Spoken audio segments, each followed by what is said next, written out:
আসসালামু আলাইকুম everyone. BPL এর আগামী আসরের জন্য অর্থাৎ 12তম আসরের জন্য একটা খসড়া সূচি চূড়ান্ত করেছে বিপিএল এর নতুন গভর্নিং কাউন্সিল এবং এই খসড়া সূচি অনুযায়ী আগামী 19 ডিসেম্বর শুরু হবে বিপিএল এর পরবর্তী আসর, যা চলবে আগামী 16 জানুয়ারির মধ্যে।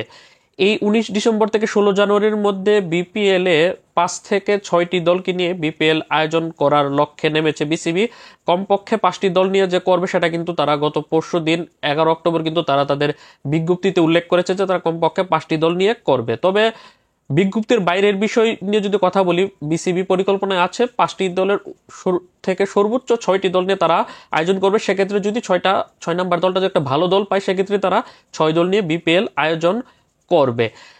বিপিএল এর দলগুলো চূড়ান্ত হবে আগামী 28 অক্টোবরের পরে, কারণ 14 অক্টোবর বিপিএল এর পূর্ণাঙ্গ গাইডলাইন প্রকাশ করবে বিসিবি। তারপর 28 অক্টোবর পর্যন্ত কিন্তু আবেদন করার সময়সীমা রাখা হয়েছে। তারপর সেখান থেকে যাচাই বাছাই করে চূড়ান্ত 5টি বা 6টি দল চূড়ান্ত করা হবে। তারপর আগামী 5 থেকে 10 নভেম্বরের মধ্যে অনুষ্ঠিত হবে বিপিএল এর কাঙ্ক্ষিত প্লেয়ার্স ড্রাফট। তার মানে এ মাসে অক্টোবর মাসে কোনো প্লেয়ার্স ড্রাফট অনুষ্ঠিত হবে না। অন্যদিকে একটা রাজশাহীবাসীদের জন্য একটা খুশির খবর, একটা ডাবল খুশি হতে পারে, সেটা হচ্ছে আসন্ন বিপিএল এর চতুর্থ ভেন্যু হিসেবে যোগ করার পরিকল্পনা করছে রাজশাহীর ভেন্যুকে। আমরা জানি যে ঢাকা, চট্টগ্রাম এবং সিলেট 3টি ভেন্যু কিন্তু প্রতিবার আয়োজিত হয়। চতুর্থ ভেন্যু হিসেবে কিন্তু আমরা বেশ কয়েকটি ভেন্যুর নাম অনেকদিন যাবৎ শুনছি। রাজশাহী রয়েছে, বগুড়া, খুলনা, বরিশাল। তবে বগুড়ার স্টেডিয়াম বিপিএল আয়োজনের জন্য প্রস্তুত না, কারণ বৃষ্টি হলে 1 দিন, বৃষ্টি হলে 3 দিন খেলানো যায় না। বরিশালের মাঠ এখন পর্যন্ত বিপিএল আয়োজনের জন্য প্রস্তুত হয়নি, এমনকি বিপিএল এর আয়োজিত হওয়ার পরও কি মাঠের কার্যক্রম শেষ হবে কিনা সেটা নিয়েও সন্দেহ রয়েছে। খুলনার স্টেডিয়ামে বিপিএল করতে চাচ্ছে না বিসিবি, রাজশাহীর স্টেডিয়ামকে তারা প্ল্যান করছে, যদিও রাজশাহীর মাঠ কিন্তু এখন পর্যন্ত পুরোপুরি প্রস্তুত না। যদিও গতকাল কিন্তু বিসিবির ফ্যাসিলিটিস বিভাগের চেয়ারম্যান শাহনিয়ান তানিম কিন্তু বিসিবির বাকি 2 পরিচালক মুখলেসুর রহমান এবং খালেদ মাসুদ পাইলটকে নিয়ে কিন্তু রাজশাহীর মাঠ ভিজিট করেছে। সেখানে রাজশাহীর মাঠ ভিজিট করে উনি জানিয়েছেন যে তাদের এই রাজশাহীর মাঠটা 70% সম্পন্ন আন্তর্জাতিক কোনো খেলানোর জন্য, বাকি 30% হিসেবে সেখানে মিডিয়া বক্স, ফেসিলিটিস, প্লেয়ারদের ড্রেসিং রুম থেকে সরানো থেকে আরো বেশ কিছু কাজ করতে হবে। সেই 30% কাজের জন্য তারা তাদের প্রতিবেদন জমা দিবে জাতীয় ক্রীড়া পরিষদের কাছে, এনএসসির কাছে। তারপর তারা সেটা সংস্কারের কাজ করবে। যদিও রাজশাহীর মাঠে ফ্লাড লাইট নিয়ে অর্থাৎ মাঠের লাইট নিয়ে ইস্যু রয়েছে, যার কারণে রাজশাহীর মাঠে খেলা হলেও রাতে কোনো খেলা হবে না, অর্থাৎ ডে নাইট ম্যাচও কোনো হবে না। আপাতত রাজশাহীর মাঠে 2 দিনে 4টি ম্যাচ করার পরিকল্পনা হাতে নেওয়া হয়েছে এবং 4টি ম্যাচই হবে দিনের আলোতে। সর্বোচ্চ 4টি ম্যাচ অনুষ্ঠিত হবে।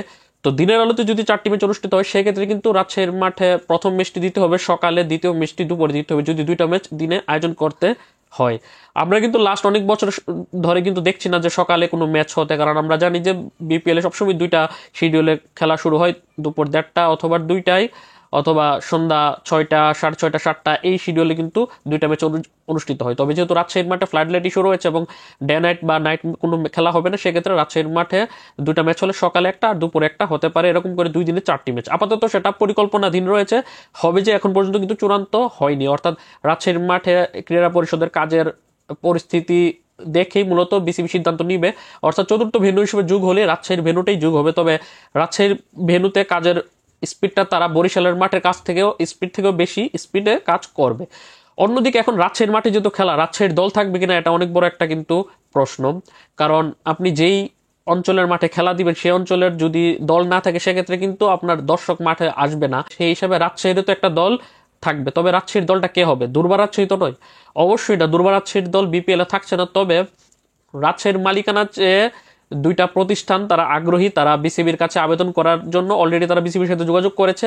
আগামীকাল 14 অক্টোবর বিসিবি তাদের পূর্ণাঙ্গ গাইডলাইন বিপিএল এর জন্য ঘোষণা করবে। সেটা আমি আমার গত ভিডিওতে বলেছিলাম যে বিসিবি যে 11 অক্টোবর যেই বিজ্ঞপ্তিটা প্রকাশ করেছিল, সেটা ফাইনাল বিজ্ঞপ্তি না।